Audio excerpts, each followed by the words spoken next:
السلام علیکم، آپ دیکھ رہے ہیں پروگرام ایجنڈا 5 اور میں ہوں حسنین وہاب۔ دنیا کے ممالک اپنی عوام اور قوم کی خواہشات اور ضروریات کے مطابق انتظامیہ، مالی انتظامات اور کارکردگی کو مد نظر رکھتے ہوئے تبدیلیاں کرتے ہیں، مگر پاکستان نے اپنی مجبوریوں، مالی وسائل کی مشکلات اور لسانی معاملات کو دیکھتے ہوئے اس معاملے کو پس پش ڈال رکھا ہے۔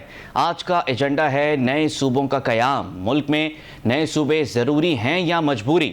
ملک میں نئے صوبوں کا قیام اس وقت اس لیے بھی بہت ضروری ہے کہ موجودہ صوبے رقبے اور آبادی کے لحاظ سے بہت بڑے ہیں، جس کی وجہ سے انتظامی امور خوش اسلوبی سے انجام دینا بہت مشکل ہوتا جا رہا ہے۔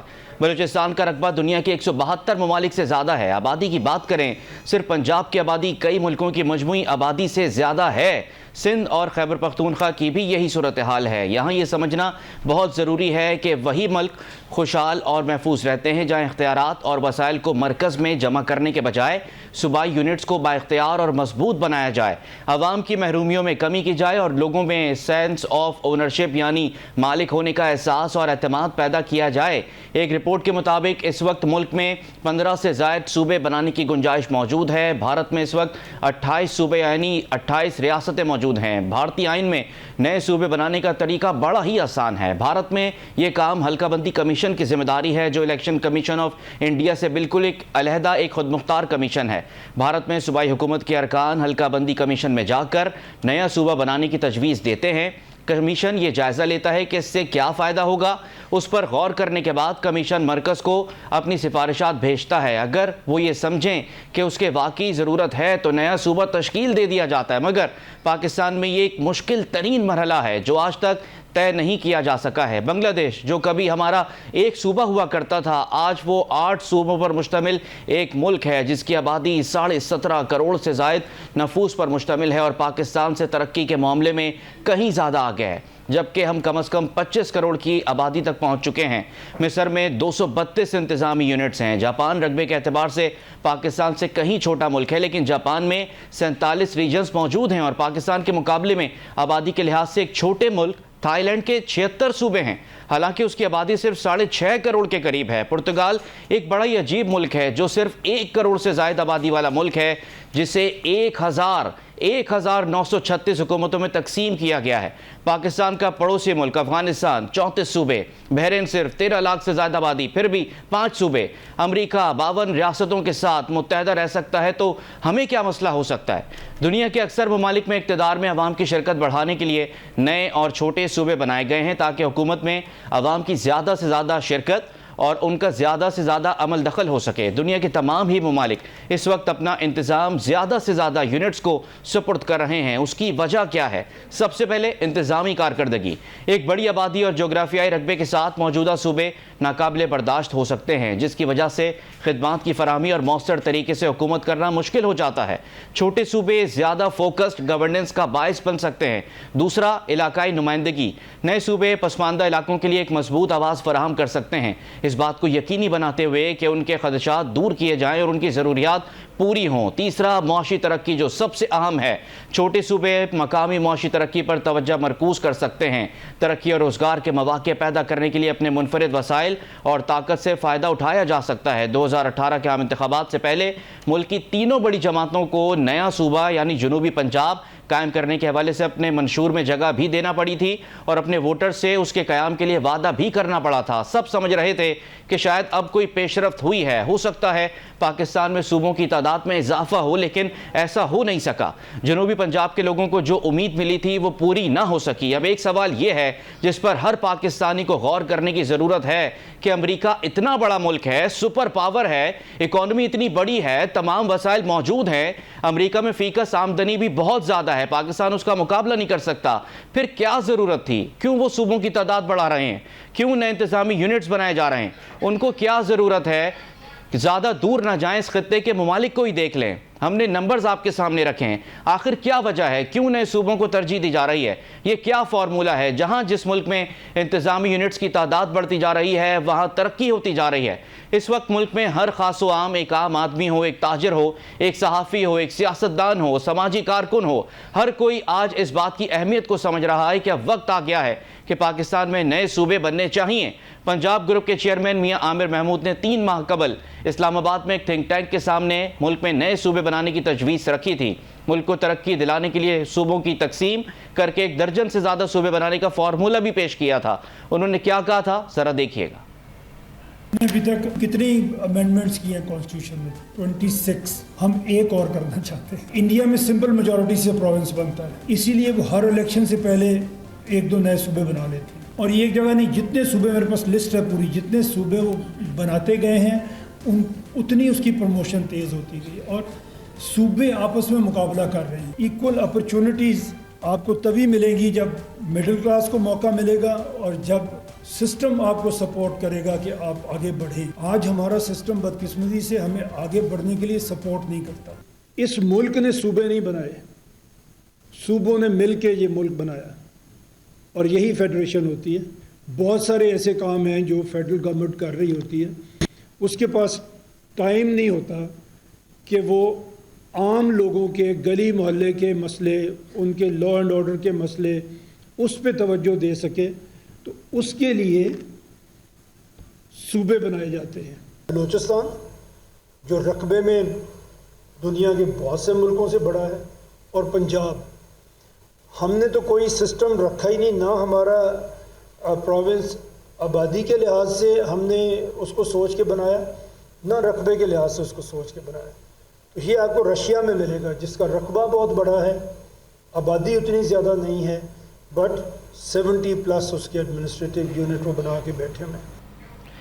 8,81,913 مربع کلومیٹر رقبے پر محیط پاکستان کا شمار دنیا کے بڑے ممالک میں ہوتا ہے. تقریباً 25 کروڑ آبادی کے ساتھ دنیا کا 5واں سب سے بڑا آبادی والا ملک ہے, لیکن حیرت انگیز طور پر اس ملک کی انتظامی تقسیم صرف 4 صوبوں تک محیط ہے. جب ہم پاکستان کا موازنہ دیگر ممالک سے کرتے ہیں تو یہ سوال ذہن میں شدت سے ابھرتا ہے کہ کیا پاکستان میں موجودہ صورتحال میں مزید صوبوں کی ضرورت نہیں ہے. 2,05,000 مربع کلومیٹر پر محیط پاکستان کا صوبہ پنجاب رقبے کے لحاظ سے یونان, ہنگری اور پرتگال جیسے یورپی ممالک سے بڑا ہے, اور اگر پنجاب کی 13 کروڑ آبادی کا مقابلہ کیا جائے تو اس کی آبادی جرمنی, ترکیہ, مصر, فرانس اور اٹلی سمیت درجنوں ممالک سے زیادہ بنتی ہے. تو یہ سوچنے کی ضرورت ہے کہ کیا واقعی میں اب پاکستان کو نئے انتظامی یونٹس چاہیے, نئے صوبے چاہیے, تاکہ مسائل طریقے سے حل ہو سکیں, لوگوں کو ان کے رائٹس مل سکیں. گفتگو کے سلسلے کو آگے بھی بڑھائیں گے. ویلکم بیک ناظرین, ہمارے مہمان ہمارے ساتھ موجود ہیں. آج کے اس اسپیشل پروگرام میں ہمارا ایجنڈا ہے نئے صوبوں کا قیام. نئے صوبے پاکستان میں اس وقت ضروری ہیں یا مجبوری بنتے جا رہے ہیں. ہمیں جوائن کیا ہے شوکت اشفاق صاحب نے, سینئر صحافی ہیں. بہت شکریہ شوکت صاحب, آپ نے پروگرام کے لیے وقت نکالا. محمود مولوی صاحب نے ہمیں جوائن کیا ہے, سینئر سیاستدان ہیں, کیبنٹ ممبر رہ چکے ہیں, وزارت کو لیڈ کر چکے ہیں. محمود صاحب آپ کا بھی شکریہ, آپ نے پروگرام کو وقت دیا. محمد علی درانی صاحب ہمیں جوائن کریں گے, اور رضا کھٹی صاحب بھی ہمارے ساتھ موجود ہوں گے. محمود مولوی صاحب آپ سے شروع کرنا چاہوں گا. جیسا کہ میں نے بتایا کہ آج کا ہمارا ایجنڈا ہے نئے صوبوں کا قیام, تو سر کتنے ضروری ہیں اس وقت نئے صوبے بننا, نئے انتظامی یونٹس بننا پاکستان میں؟ ہم دیکھ رہے ہیں کہ جو پاکستان سے چھوٹے ممالک ہیں ان کے پاکستان سے زیادہ صوبے ہیں, زیادہ ترقی کر رہے ہیں, تیز رفتار ان کی ہو گئی ہے گروتھ کی. سر آپ کیا سمجھتے ہیں, بہتر ہوگا کہ پاکستان میں بھی یہ انیشیٹو لیا جانا چاہیے, وقت آ گیا ہے؟ الرحمن الرحیم, دیکھیں اگر ہم ایز اے پاکستانی سوچنا شروع کریں ہم سب کہ ہم پاکستانی ایک قوم ہیں اور پاکستانی ہیں, تو صوبے بنانے میں کوئی حرج نہیں, اور یہ ضرورت وقت بھی ہے اور عوام کے فائدے میں بھی ہے. اگر ہم یہ سوچنا شروع کریں کہ جی دیکھیں صوبے کیوں نہیں بن پا رہے, یا آج آپ دیکھیں نا, آج آپ نے تھوڑے دیر سے پہلے دیکھا ہوگا چیف منسٹر KPK کہنے لگے کہ جی کالا باغ ڈیم بن جانا چاہیے. تو جب ہم ایک دوسرے پہ بھروسہ کرنا چھوڑ دیں گے تو ہم صوبے بننے کے اوپر اعتراضات کریں گے. اس کی وجہ یہ ہے کہ ہمیں خوف ہوگا. اگر ہم سب اپنے آپ کو پاکستانی سمجھتے ہیں تو ایڈمنسٹریٹو بنیادوں کے اوپر اگر 8 صوبے یا 10 صوبے یا 12 صوبے بنتے ہیں, اس میں قباحت کہاں ہے؟ ضروری تو نہیں ہے کہ دیکھیں کہ صوبے بننے میں کوئی کسی کا نقصان ہے, سب پاکستان ہے. آپ یہ دیکھیں کراچی کی آبادی تقریباً 3 کروڑ کی ہے. اگر 3 کروڑ کی آبادی آپ دنیا میں جب آپ کمپیئر کریں گے تو کئی ملکوں سے بڑا ہے, ٹھیک ہے نا. تو ہم پھر بھی کہتے ہیں کہ نہیں جی کراچی میں بھی نہیں بننا چاہیے. لاہور میں آج دیکھیں, اب وہ لاہور کے لوگ کہتے ہیں کہ جی ساؤتھ میں جو ہے ساؤتھ پنجاب نہیں ہونا چاہیے. کیوں نہیں ہونا چاہیے؟ اس کی وجہ یہ ہے کہ اتنا بڑا رقبہ اور اتنی بڑی پاپولیشن کو جو ہے کنٹرول کرنا مشکل ہے. محمود صاحب کون کہتا ہے؟ آپ کہہ رہے ہیں لاہور کے لوگ کہتے ہیں کہ ساؤتھ پنجاب نہیں ہونا چاہیے. دیکھیں وہی میں بتاؤں نا, پنجاب میں بھی کچھ مائنڈ سیٹ ہے نا. دیکھیں وہاں پہ میں آپ کو اگزامپل دوں, پیپلز پارٹی کہتی ہے کہ پنجاب میں بننا چاہیے کیونکہ ان کا پنجاب میں اسٹیک نہیں ہے. صحیح. سندھ میں وہ کہتے ہیں کہ جی نہیں بننا چاہیے. آپ یہ دیکھیں نا, ہم کو ایز اے پاکستانی سوچنا ہے کہ جی اگر 12 صوبے یا 13 صوبے یا 15 صوبے جو فیڈرل جو ہے بیسیکلی یونٹس بن جائیں ڈیولپمنٹ کے لیے. آپ مجھے بتائیں نا, ساؤتھ پنجاب سے آنا پڑتا ہے ان کو پنجاب میں کتنا فاصلہ, آج انٹیریئر سندھ سے کراچی آنا پڑتا ہے لوگوں کو. اگر وہاں پہ گورنر بیٹھا ہو, مثال دے رہا ہوں, سکھر میں گورنر بیٹھا ہو, سکھر میں ایک چیف منسٹر بیٹھا ہو, تو لوگوں کے مسائل کتنی جلدی حل ہو جائیں گے. بالکل صحیح ہے, بڑی امپورٹنٹ آپ بات کر رہے ہیں سر. شاید یہی چیز ہے کیوں ہم نہیں سمجھ پا رہے, جو ہماری انتظامیہ ہیں, جو ہمارے موجودہ حکمران ہیں, جن کے پاس اقتدار ہوتا ہے, وہ کیوں سمجھ میں نہیں پا رہے. سر میں آپ کی طرف واپس بھی آتا ہوں. شوکت اشفاق صاحب, آپ کا ویو پوائنٹ کیا ہے اس معاملے کے اوپر؟ آپ نہیں سمجھتے کہ بہتر ہے کہیں نہ کہیں سے تو شروعات کرنی پڑے گی؟ پنجاب میں تو کچھ پیش رفت ہوئی بھی تھی 2018 کے عام انتخابات سے قبل, وہاں تو کنسنسس بھی موجود تھا. پھر کیوں سر رکاوٹ کہاں پر ہے, کہاں کس کو ذمہ دار سمجھ رہے ہیں آپ؟ شوکت اشفاق صاحب. ابھی مولوی صاحب بھی بات کر رہے تھے, بہت اچھی بات کر رہے تھے.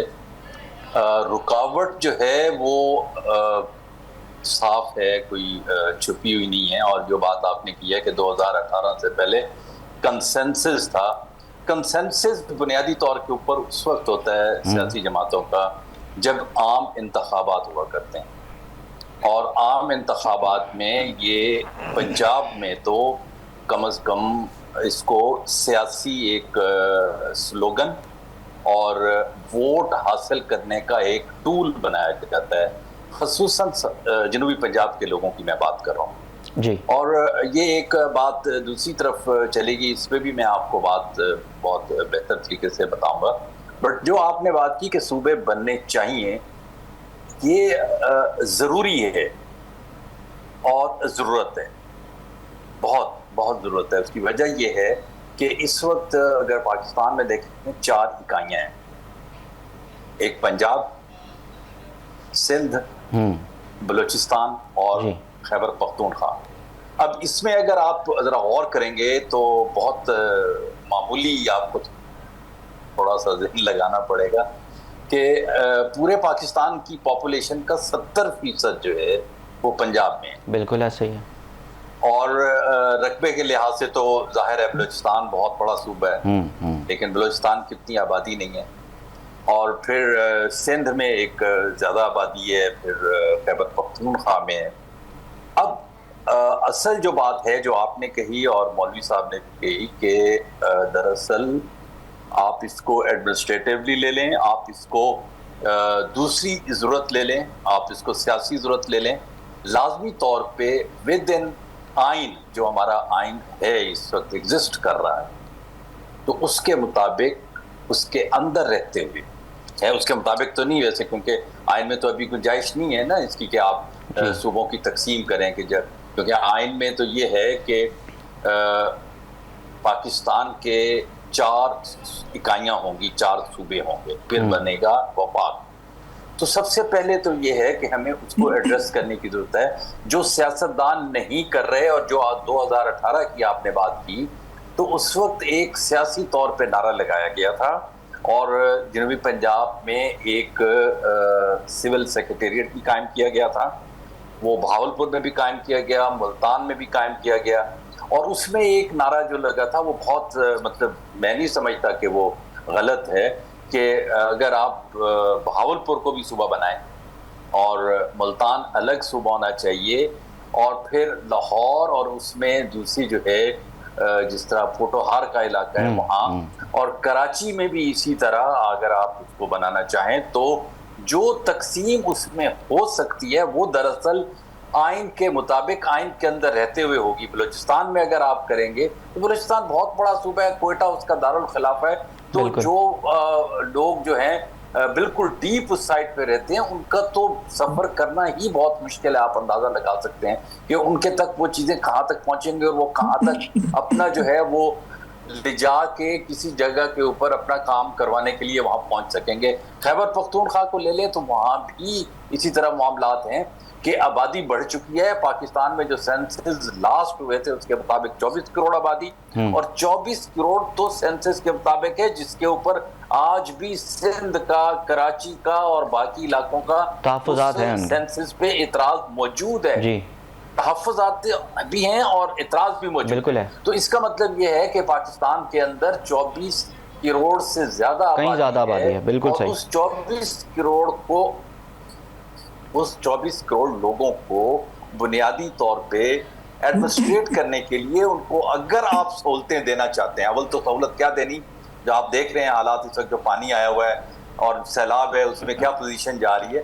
بھائی جب تک آپ اس کو نہیں لوگوں کو ان کی مشکلات حل کرنے کے لیے ان کے گھروں تک نہیں پہنچیں گے، ان کے علاقوں تک نہیں پہنچیں گے، ان کے ڈسٹرکٹ تک نہیں پہنچیں گے، ان کی تحصیل تک نہیں پہنچیں گے، ان کے گاؤں تک نہیں پہنچیں گے، مسئلہ حل نہیں ہوگا.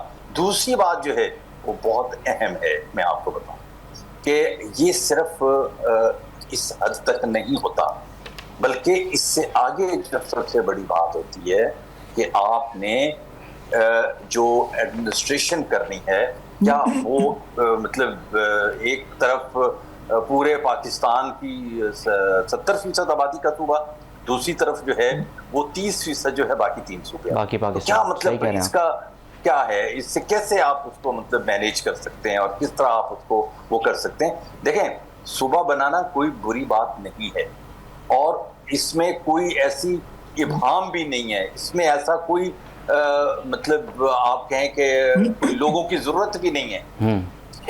لوگوں کی ضرورت ہے، لیکن آپ اس میں ابہام ختم کریں، ابہام ختم کر کے لوگوں کو کنسنسس پہ لائیں.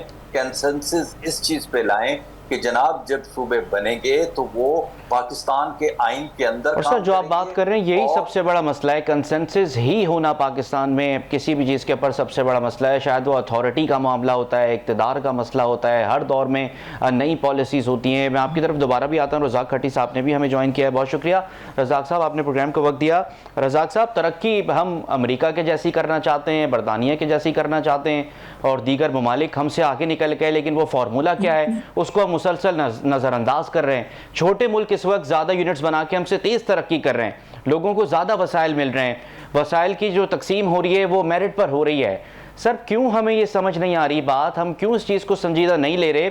کب ہم اس چیز کو سمجھیں گے، کب آگے نکلے گا پاکستان؟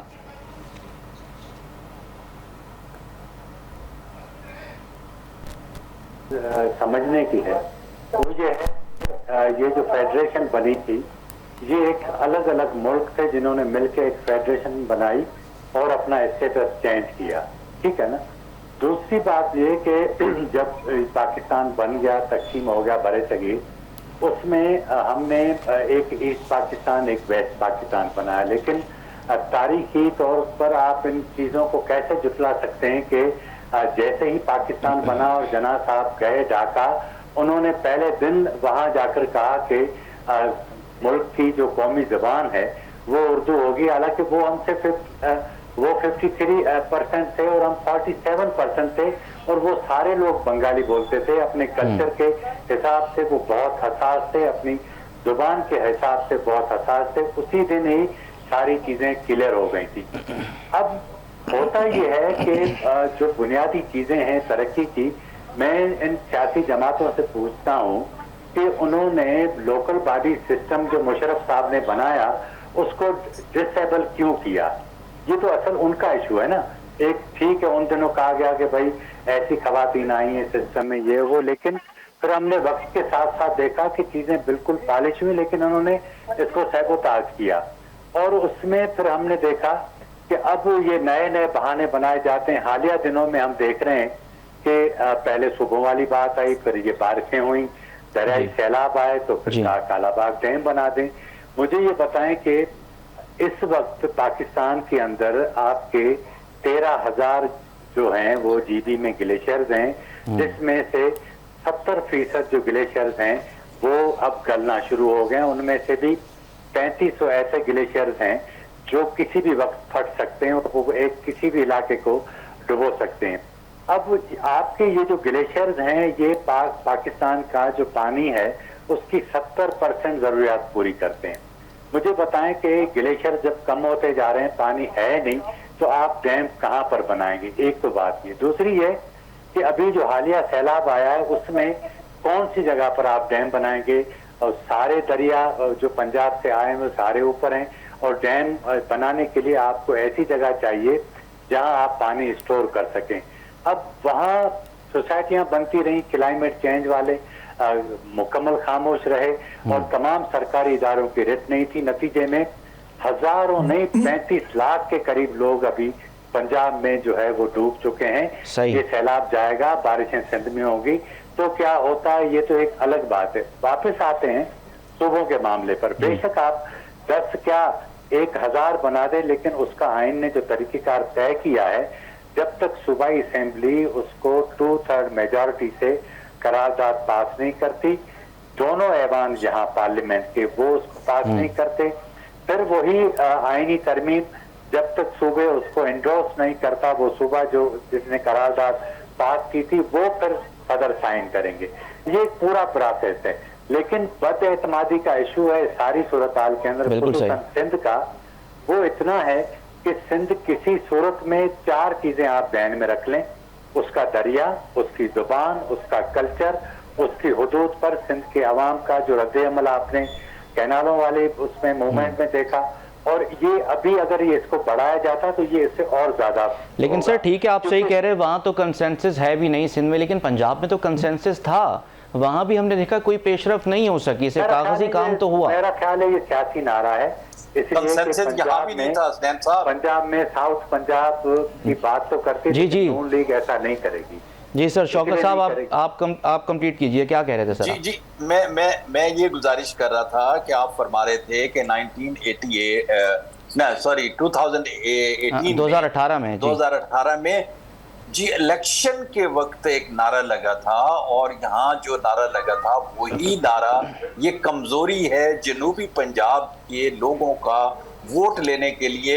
ایک بات میں آپ سے گزارش کرتا چلوں کہ پنجاب وہ واحد صوبہ ہے کہ جہاں یہ جنوبی پنجاب کا ووٹر جو ہے وہ ڈیسائیڈ کرتا ہے کہ وفاق میں حکومت کون بنائے گا, کیونکہ یہاں سے جس کو ووٹ ملیں گے وہ میجورٹی ہوگی, ایم ایل ایز ہوں گے, اور پھر پروونس میں بھی ان کی حکومت بنے گی. اسی لیے یہاں نعرہ لگایا تھا. اور یہاں آپ کو جو وننگ ہارسز جن کو کہتے ہیں پولیٹیکل اس میں ٹرم میں, کہ ان کو انہوں نے ٹکٹس دی اور ان کی ایک پارٹی بنائی کہ جنوبی پنجاب صوبہ بناؤ تحریک کے نام سے, اور ان کو اکٹھے کر کے ان کو ووٹ دلوائے, ان کو اسمبلیوں میں پہنچایا, اسمبلیوں میں پہنچا کے ایک حکومت بنائی. اور یہاں ایک ڈمی قسم کا جو ہے جنوبی پنجاب میں ملتان اور بہاولپور میں انہوں نے سیکریٹریٹ بنایا, اور ان کے جو اس میں جو سرپلس پول میں جو افسر تھے وہ یہاں انہوں نے شفٹ کیے. اور آج پوزیشن یہ ہے کہ یہاں اسپیشل سیکریٹریز جو بیٹھے ہیں, ایڈیشنل سیکریٹری تو بیٹھے ہیں, ایڈیشنل آئی جی جو بیٹھے ہیں, لیکن ان کے پاس پاور جو ہیں وہ کسی ڈی پی او سے بھی کم ہے. بالکل ٹھیک ہے سر, آپ بالکل درست بات کر رہے ہیں. میں اس کو کنسنسس اس لیے کہہ رہا ہوں کہ تینوں بڑی جماعتوں کے منشور میں تھی یہ چیز کہ جنوبی پنجاب صوبہ بننا ہے, تو کنسنسس کہیں نہ کہیں تو تھا, ان کے ذہن میں تو تھی. سر محمود مولوی صاحب سے پوچھ لیتا ہوں, ان کے 2018 میں ان کی گورنمنٹ آئی تھی, کیا واقعی وہ سیاسی نعرہ تھا یا ول تھی پاکستان تحریک انصاف کی کہ صوبہ بننا ہے جنوبی پنجاب؟ محمود مولوی صاحب, واقعی صرف سیاسی نعرہ تھا یا صرف ایک بات کر دی گئی تھی ووٹ لینے کے لیے, یا ول بھی تھی, انٹینشن تھی کوئی؟ دیکھیں ایک بات میں آپ کو بتاؤں, سیاسی نعرہ زیادہ تھا. اگر ول ہوتی تو پھر اس وقت تو میرے خیال سے بنانے میں کوئی قباحت ہی نہیں تھی. اور اس سیاسی نعرے کو میں کہوں گا کہ اس کو انہوں نے اس طرح رنگ دیا کہ وہاں سے جو ہے چیف منسٹر کو جو لے کے آئے تھے پنجاب کا, انہوں نے کہا کہ جی ہم وہاں سے لے کے آئے ہیں, تو آپ کا سیاسی نعرہ بھی پورا ہو گیا. دیکھیں وہی بات میری ہو رہی ہے نا, اصل میں جو میرے بھائی بات کر رہے تھے, خوف جو ہے نا ایک دوسرے کا, ایک وہ چیز ہے. دوسری چیز جو ہے وہ یہ ہے کہ میں یہ کہوں گا کہ جس کو محلات میں جو بیٹھے نا، دیکھیں سندھ کا گورنر ہاؤس، سندھ کے چیف منسٹر ہاؤس، پنجاب کا گورنر ہاؤس، پنجاب کا چیف منسٹر ہاؤس، دیکھیں یہ محلات میں سے تو ہم نکلے. ہم جب تک یہ محلوں کے اوپر، محلوں میں بیٹھ کے راج کرنے کی عادت کریں گے تو ہم عوام کا کہاں سوچیں گے؟ پھر ہم کو صوبے کی بات کریں یا ایڈمنسٹریٹو بلاک کی بات کریں، ہم کیوں بات کریں؟ سکر میں آدمی پریشان ہے، اس کی پریشانی کو کسی کو نہیں لینا دینا. اس کی وجہ یہ کہ اگر اسے احتجاج بھی کرنا ہے تو وہ سکر سے کراچی. اگر پنجاب میں اور یونٹس بنتے ہیں تو اور گورنر ہاؤس بن جائیں گے، وہاں پاور چلی جائے گی، ڈیوائیڈ ہو جائے گی. وہ یہ سوچتے دیکھیں، وہ یہ سوچتے ہیں نا کہ جی اور گورنر ہاؤس بن جائیں گے تو وہ پاورز ان کے ختم ہو جائیں گے نا. آپ یہ دیکھیں نا، مین چیز ہے یہاں پہ پاور گیم ہے. اگر پنجاب میں مثال دے رہا ہوں 2 یا 3 صوبے بنتے ہیں تو پاور ڈیوائیڈ ہوئیں گے. جو ابھی میرے بھائی بات کر رہے تھے کہ Punjab is a deciding factor for farming a government, تو اگر آپ 3 صوبے ہو جاتے ہیں وہاں پہ تو پھر وہ ڈیسائیڈنگ فیکٹر ختم ہو جاتا ہے. دیکھیں وہاں لوگوں کے حالات بہتر ہو جاتے ہیں. اس وقت جو سیلاب آیا ہے تو اس میں آپ یہ دیکھیں نا، اگر وہ کرنا بھی چاہیں تو وہ پہنچ نہیں پاتے. انسان ایک لمٹ تک پہنچ سکتا ہے نا. اب اتنے بڑے صوبے میں اور اتنی عوام کو مشکلات کو مد نظر رکھتے ہوئے کہاں پہنچ پاتے ہیں؟ لیکن سر یہ تو فیکٹ اپنی جگہ موجود ہے نا، اگر نئے انتظامی یونٹس بنتے ہیں، وسائل ڈیوائیڈ ہوتے ہیں، لوگوں کے درمیان ان کے نمائندگان ذمہ داران ہوں گے، ان کے قریب ہوں گے. ابھی تو بہت دور ہیں، کوئی میرے خیال سے تو کوئی عام آدمی نہیں پہنچ سکتا حکمرانوں تک. جب ان کے قریب حکمران آ جائیں گے تو مسائل آپ نہیں سمجھتے بہتر طریقے سے حل ہو سکتے ہیں؟ یہ فیکٹ اپنی جگہ موجود نہیں ہے؟ دیکھیں مسائل تو بہتر طریقے سے حل ہو سکتے ہیں، مگر ان کو مسائل بہتر طریقے سے حل کرنے ہی نہیں ہے نا. اگر ان کو مسائل کی فکر ہوتی اور عوام کی فکر ہوتی تو پھر تو وہ اس کو اگر کہ ان کو مسائل اور عوام کی فکر تھوڑی ہے، ان کو اپنے مسائل کی فکر زیادہ ہے نا. سیاست دان جو ہے بدقسمتی سے جو اس وقت بیٹھے ہیں ہر جگہ، ان کو اپنے مسائل کی فکر زیادہ ہے. عوام کے آج آپ کو میں بتاؤں نا، 1 مہینے کے اندر آٹے کی قیمت میں 35 روپے کا اضافہ ہو گیا. آج پھر بھی تھوڑا پنجاب کے چیف منسٹر نے کہا کہ نہیں ہونا چاہیے، ورنہ سندھ میں کس نے آواز اٹھائی ہے؟ کس منسٹر نے کہا کہ جی یہ 35 روپے جو ہے ناجائز ہے؟ 1 ماہ کے اندر 35 روپے کے آٹے میں اضافہ ہوا ہے. لوگ ارب پتی بن گئے. جنہوں نے 64 کروڑ کا گندم لیا تھا آج وہ سر وہی آپ کی والی بات ہے سر، محلات بڑے بڑے ہیں، وہاں تک شاید عوام کی رودات پہنچتی نہیں ہیں، دیواریں بڑی اونچی ہیں سر محلوں کی. رزاق کھٹی صاحب آپ کی طرف آؤں گا، آپ کے لیے سوال میں چھوڑے جا رہا ہوں. مجھے ایک بریک لینے کا کہا جا رہا ہے کہ میثاق جمہوریت کی بڑی بات ہوتی ہے کہ اس سے بڑی ترقی پاکستان نے کی، اور میثاق معیشت کی بڑی بات ہو رہی ہے کہ میثاق معیشت کر لیتے ہیں، جی معیشت ترقی کرے گی. ہم دیکھ رہے ہیں کہ اس پر بھی کوئی آواز اٹھانے کو تیار ہے نہیں. جتنی بھی سیاسی جماعتیں ہیں پاکستان کے اندر، کہیں کوئی پیش رفت یا کوئی کسی کے منشور کے اندر کوئی سنجیدگی اس معاملے پر نظر نہیں آ رہی. اور عوام بھی اب یہ سوال کر رہے ہیں کہ ہونے چاہیے، جس طرح اعداد و شمار ہم نے لوگوں کے سامنے رکھے، سر ہونا نہیں چاہیے اس طرح؟ اس پر بھی کوئی ایک آپ کو نہیں لگتا اتفاق ہونا چاہیے؟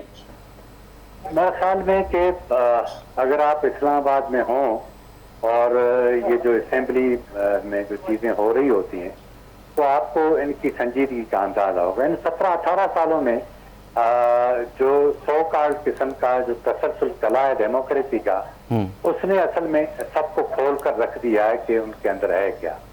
پاکستان میں ایک شکایت ہمیشہ پولیٹیکل پارٹیز کو رہی کہ بھائی جب تک دونوں ایک پیج پر نہیں ہوں گے تب تک جو ہے وہ ترقی نہیں ہوگی. عمران خان کے دور پہ یہ سلسلہ شروع ہوا اور اس کے بعد وہ زیادہ ہی اسٹرانگ ہوتا گیا. عمران خان کے خلاف جو تحریک عدم اعتماد کامیاب ہوئی، 16 ماہ کی پی ڈی ایم کی گورنمنٹ، اس کے بعد پھر یہ جو ہے 3-3.5 سال کا عرصہ دیکھتے ہیں، پیج وہی سیم ہے لیکن عوام کے حالات خراب ہوتے جا رہے ہیں. تو اس کا مقصد یہ ہے کہ خرابی کسی اور جگہ ہے جہاں نہیں ہے. جس طرح یہ ابھی دیکھیں نا، ڈیموکریسی ایکسپوز ہوئی ساری، پتہ چلا کہ وہ کام نہیں کر رہی. اب اچانک صوبوں کا معاملہ آ گیا، اب لوگوں کو یہ بتایا جا رہا ہے کہ صوبے بن جائیں گے تو ترقی ہوگی. ایشو میں آپ کو بالکل ایک چھوٹی سی ایک مثال دیتا ہوں کہ جب پی ڈی ایم پاور میں آئی عمران خان صاحب کے بعد، تو میاں شہباز شریف پرائم منسٹر صاحب نے پریس کانفرنس کی PM ہاؤس میں, وہاں انہوں نے اناؤنسمنٹ کی تھی, ممکن ہے اگر آپ ریکال کریں تو آپ کو یاد بھی ہو, انہوں نے کہا کہ ہم جتنے بھی بڑے سرکاری آفیسز ہیں, گورنر ہاؤسز ہیں, ڈپٹی کمشنر ہاؤسز ہیں, ان سب کو جو ہے وہ سیل آؤٹ کریں گے. وہ دن آج کا دن, وہ بات آئی گئی. یعنی اصل ایشو یہ ہے کہ آپ کا جو بیوروکریٹک ڈھانچہ ہے وہ مکمل طور پر کولیپس ہو چکا ہے. پھر یہ ان کو پالیٹیشین کو استعمال کرتے ہیں, وہ ہی یہ لوگ ہیں جو ان کو استعمال کر کے کرپشن کے راستے دکھاتے ہیں, اور اگر وہ نہ چاہیں تو یہ کبھی بھی راستہ نہیں بن سکتا. سب سے بڑے سزاوار یہ ہیں, اور ابھی آپ دیکھیں میرے اپنے ذاتی دوست ہیں کچھ بڑے لیول پر, وہ کہتے ہیں کہ اس جتنی مہنگائی ہوئی ہے اس کا ہمیں احساس اس لیے نہیں ہوتا کہ ہماری تنخواہ 4 گنا بڑھ گئی ہے. بجلی بے شک بڑھ جائے, اگر کسی غریب کے گھر کا بجلی کا بل 8,000 آئے گا, گیس کا بل اتنا ہوگا, کرایہ دینا ہوگا, مجھے بتائیں کون سا آدمی ہے عام آدمی جو 32-35 ہزار تنخواہ سے جو کم سے کم تنخواہ ہے اس میں گزر کرے گا. اچھا, ابھی بے شرمی کی, انتہائی بے شرمی جتائی کی بات یہ کہ یہ جون میں جب بجٹ پیش ہوا, پوسٹ بجٹ پریس کانفرنس ہوئی, تو وزیر خزانہ سے جب یہ پوچھا گیا کہ اس بار آپ نے کم سے کم تنخواہ کیوں اناؤنس نہیں کی, تو انہوں نے کہا کہ کارخانے دار, صنعت کار جو ہم نے پچھلے سال اناؤنس کی تھی اس کے اوپر بھی عمل نہیں کرتے. مجھے بتائیں گورنمنٹ کی رٹ کہاں ہے؟ ایسا وزیر خزانہ کو کیا یہ سوٹ کرتا تھا اس طرح کی بات کرے؟ بالکل. یعنی سب نے اپنے ہاتھ کھڑے کر لیے ہیں عوام کے لیے کہ یہ ہم سے نہیں ہوتا, لیکن اپنی مراحت ہوں تو بالکل وہ دھڑلے سے کرتے ہیں. تنخواہیں انہوں نے اسمبلی میں بڑھائی, اسپیکر کی بڑھی, وفاقی کابینہ کی بڑھی, کس نے بات کی؟ اپوزیشن کے بھی سارے لوگ ایک ہی صفحے پر تھے. چلیں سر, ٹائم میرے پاس کم ہے, میں شوکت صاحب کے پاس جانا چاہوں گا. شوکت اشفاق صاحب, سر آپ یہ بتائیے گا کہ سیاستدان محمود مولوی صاحب کی میں بات کر رہا ہوں, بڑی مایوسی کا اظہار کر رہے ہیں کہ کوئی اپنی پاور ڈیوائیڈ کرنا نہیں چاہتا. پھر رضا کھٹی صاحب جو بات کر رہے ہیں کہ یہ ہو نہیں سکتا. پھر مستقبل کیا ہے پاکستان کا اگر انتظامی یونٹس اور نہیں بنتے, 4 اکائیاں پاکستان کی رہتی ہیں اور دیگر ممالک جس فارمولے پہ کام کر رہے ہیں ظاہر ہم اس پہ نہیں ہیں, پھر کس طرح سے پھر ہم آگے بڑھیں گے؟ دیکھیں, میں آپ کو ایک بات بتاؤں حسنین صاحب, یہ دونوں میں ان کے بہت عزت کے ساتھ کہ یہ دونوں سیاستدان ہیں, اور دونوں جس طرح آپ کہہ رہے ہیں کہ وہ اس پہ کرنے کو تیار نہیں, اس کو ساتھ دینے کو تیار نہیں, یا بات کرنے کو تیار نہیں, یا اس پہ پازیٹیو آنے کو تیار نہیں. ایک بات ذہن میں رکھیے گا, حقیقت جو ہے وہ کسی طور پہ دنیا میں آج وہ وقت آ گیا کہ جھٹلائی نہیں جا سکتی. بالکل صحیح. اور خصوصاً پاکستان میں ہمارا ترقی کا راستہ جو ہے وہ ہمیں یہی دکھائی دے رہا ہے کہ دیکھیں دنیا میں یہ واحد ملک ہے جس کے 4 یونٹس جو ہیں وہ امبیلنس ہیں, کہ 1 یونٹ اتنا بڑا ہے اور 3 یونٹ کے مقابلے میں 30% ہے. ایک بات تو یہ ہے. اور دنیا میں بہت سارے ممالک ایسے ہیں جو اپنی آزادی کے بعد یا اپنے انڈیپینڈنس کے بعد انہوں نے اپنے ودن آئین میں رہتے ہوئے ریاست کے اندر انہوں نے صوبوں کو بنایا, تقسیم کیا, انتظامی طور پہ بھی, دوسرے طور پہ بھی. یہاں سب سے بڑی جو پرابلم لی جاتی ہے وہ زبان کی لی جاتی ہے. دیکھیں, زبان کے خلاف بالکل نہیں ہونا چاہیے. مادری زبان چاہے جس کی کوئی بھی ہو, چاہے وہ پشتون ہو, وہ پختون ہو, وہ بروہی ہو, وہ سندھی ہو, وہ اردو ہو, وہ پنجابی ہو, وہ سرائکی ہو, وہ چاہے کوئی بھی زبان ہو, اس پہ اعتراض بالکل نہیں ہونا چاہیے. اور زبان کی بنیاد کے اوپر صوبوں کو اس کے ساتھ نہیں اٹیچ کرنا چاہیے, اس کے ساتھ بالکل دوسرا نہیں کرنا چاہیے. میں ایک بات اس وقت کہنا بھول گیا کہ یہ جو کنسنسس کی آپ نے بات کی تھی 2018 والی, اگر ان پہ کنسنسس ہوتا سیاسی جماعتوں میں تو جب یہ اسمبلی کے اندر گئے تھے تو انہوں نے سب سے پہلا جو ایڈریس کرنا تھا وہ آرٹیکل 1 جو تھا, جس کے تحت آئین کا آرٹیکل 1 جس کے تحت 4 جو ہے جو اکائیاں ہیں ان میں وہ یہ 18ویں ترمیم لائے تھے نا, تو 18ویں ترمیم میں یہ رکھتے کہ جناب ہم یہ جو 4 اکائیاں ان کو تقسیم کر کے بڑھا سکتے ہیں. آج بھی وقت نہیں گیا, آج بھی حکومت جو ہے موجودہ حکومت اس کے ساتھ اتنے ووٹ ضرور ہیں کہ وہ اس کو کر سکتے ہیں, اور ان کو بالکل دو تہائی اکثریت موجود ہے جانا چاہیے. اور دوسری بات میں آپ کو بتاؤں کہ آپ 1947 سے لے کے آج تک ایک بات دیکھ لیں, غور کر لیں, جتنے آپ کے جو ہیں سسٹم آئے ہیں چاہے وہ ڈیموکریٹک سسٹم آیا ہے, چاہے وہ BD سسٹم آیا ہے, چاہے وہ بلدیاتی سسٹم آیا ہے, چاہے ڈیولیشن آف پاور والا سسٹم آیا ہے, جو بھی آیا ہے اس میں آپ نے غور کیا ہوگا کہ کوئی بھی کامیاب نہیں ہو سکا. اب بھی یہ جو ڈیموکریٹک سسٹم ہے یہ لولا ہے, لنگڑا ہے, بہرا ہے, اور میرے خیال میں یہ بلائنڈ بھی ہے. یہ چل رہا ہے, اس کی آنکھیں کھولنے کے لیے, اس کے کان کھولنے کے لیے, اس کے بازوں کو کام کرنے کے لیے, ان کی ٹانگوں کو کام کرنے کے لیے, ٹانگوں پہ چلانے کے لیے سسٹم کو آپ ضروری ہے کہ یہ جو سٹیٹس ود ان سٹیٹس بنی ہیں ان کو توڑیں, اور جو پاور کا محور جو ہے وہ نیچے لائیں. آپ وفاق میں مت رکھیں, آپ صوبوں کے سینٹر میں مت رکھیں, آپ ان تک نہ رہیں. آپ ان کو لائیں گے لوگوں تک تو آپ کو بہت سی چیزوں میں آپ کو فائدہ ہوگا, حکومت کو فائدہ ہوگا. یہ اور سر آخر میں بس یہ بتا دیں کہ ہم دیکھ رہے ہیں کہ اتنے چیلنجز پاکستان میں بڑھتے جا رہے ہیں. اکانومی ہم دیکھتے ہیں کہ بڑی عدم توازن کا شکار رہتی ہے, ڈیفالٹ کی باتیں بھی ہوتی ہیں, پھر کہتے ہیں کہ جی اکانومی رائٹ آن ٹریک آ گئی ہے, اور پھر سیلابی صورتحال ہے, موسمیاتی تبدیلی کا پاکستان شکار ہے. کوئی ٹائم فریم ہو سکتا ہے کہ اگر جب تک نہیں کیا تو بڑی مشکلات پیدا ہو جائیں گی, جی کرنا ہی کرنا ہے, اور سر ایشو بڑا امپورٹنٹ بھی ہے یہ. حسنین صاحب میں آپ سے گزارش کر دوں کہ پاکستان واحد ملک ہے کہ یہ ڈیفالٹ نہیں ہوگا. ایک بات تو آپ ذہن میں رکھ لیں, اور یہ میں بہت دعوے سے بات کر رہا ہوں کہ ہمارے پاس ایسا کوئی سین جو ہے جو نظر, یہ سب پولیٹیکل, اور یہ ایسے لوگ جو باتیں کر رہے ہیں, جو اکانومسٹ ہیں, جب وہ ہیں, ان کو گراؤنڈ ریئلٹیز کا آج بھی معلوم نہیں ہے. بالکل ایسے ہی. ایک بات.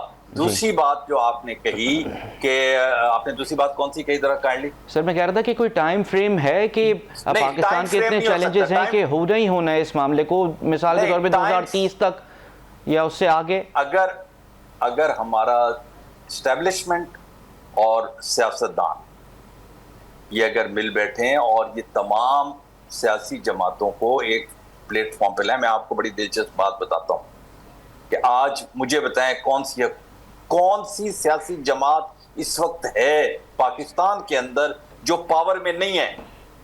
بالکل تمام سیاسی جماعتیں پاور کے اندر ہیں, سب کے پاس کہیں نہ کہیں حکومت ہے, حکومت تو سر یہ رائٹ ٹائم ہوا اس تبدیلی کا. تو یہ رائٹ ٹائم ہے اس وقت. اگر یہ بیٹھ کے ڈیسائیڈ کریں گے تو ان کے لیے بھی بہتر ہوگا. یہ جن لوگوں کی وجہ سے ووٹ لیتے ہیں, جن لوگوں کی وجہ سے یہ کماتے ہیں, جن لوگوں سے یہ ٹیکسز لیتے ہیں, ان کو کم از کم سانس تو دینا. بالکل ٹھیک, سانس تو لینے دینا. بالکل ٹھیک. بہت شکریہ شوکت اشفاق صاحب, سینئر صحافی ہمیں جوائن کیا آپ نے, بہت آپ کا شکریہ. محمود مولوی صاحب ہمارے ساتھ موجود تھے, اور رزاق کھٹی صاحب نے ہمیں اپنا خصوصی وقت دیا. آپ تینوں مہمانوں کا بہت شکریہ. اسی کے ساتھ ہی وقت ختم ہو گیا ہے. مجھے اور میری ٹیم کو اجازت دیجیے, آپ سے پھر ملاقات ہوگی. اپنا خیال رکھیے گا. اللہ حافظ.